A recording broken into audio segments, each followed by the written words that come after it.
Okay, so we've covered hinge pattern and standard deadlift. We'll talk about sumo deadlift in this one. We prescribe sumo deadlift to give variation to people, but for some, like the hamstrings just don't let up. They're super tight and they probably don't work on stretching them enough. So sumo deadlift is a good option in terms of trying to keep people's, again, their spine nice and safe, getting them to hinge at the hip safely, but keeping their shins close to vertical as possible. And I'll show you what I mean in just a moment.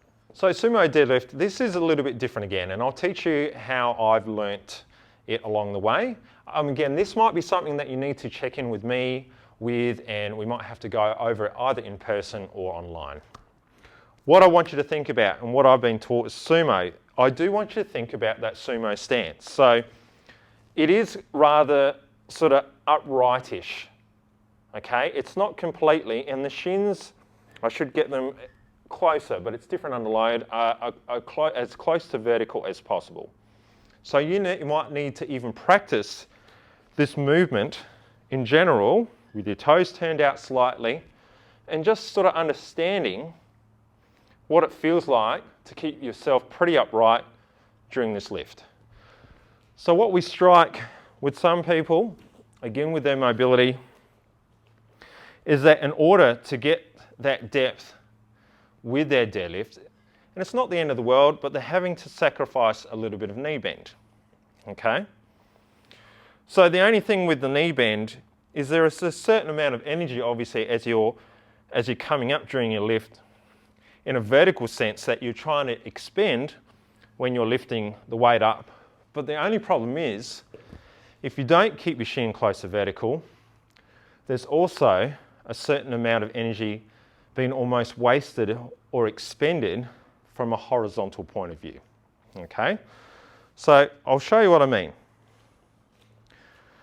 All right, this isn't too bad. I would say my shins are pretty close to vertical here. So when I'm coming up, the bar is traveling in pretty much just a vertical pathway.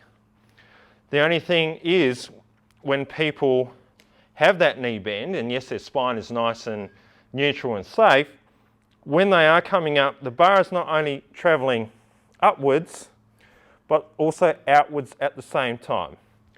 So it is said, again, you don't want to spend too much energy from a horizontal point of view, it wants to be vertical. So this is where that sumo deadlift can help you out or save you wasting that energy. So if I was going to practice with a pole, some width to my feet.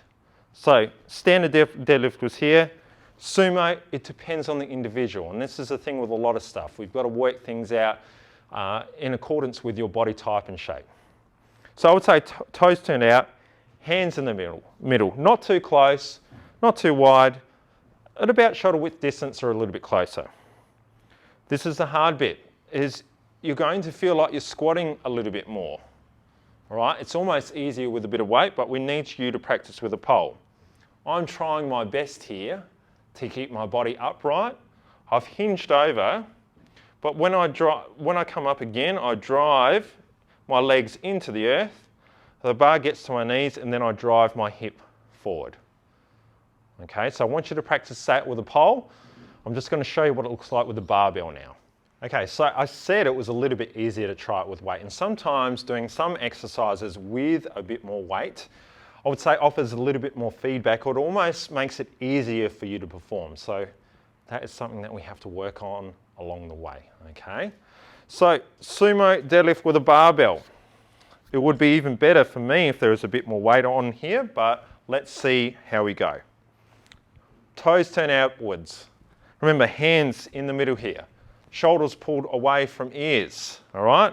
So I'm just adjusting my feet to where I feel like it feels comfortable. That might change as I go through the lift. There is going to be that break at the hip again, but remember, I'm trying to keep my body pretty upright. I've just adjusted my feet again and my shins as close to vertical as possible. It's not easy, all right? So I'm here pretending I've got weights on the end of my barbell because I've just touched the ground. From here, I drive away from the earth again. The bar gets to my knees and I drive my hip into it. So I'll show you again, breathe in, hinge at the hip, pretty upright, as close to as possible, drive away, hip. So it's less hinge, it's less of this, which for some of you will be a better lift in terms of doing a deadlift safer and adding more weight, which gets you stronger at the same time.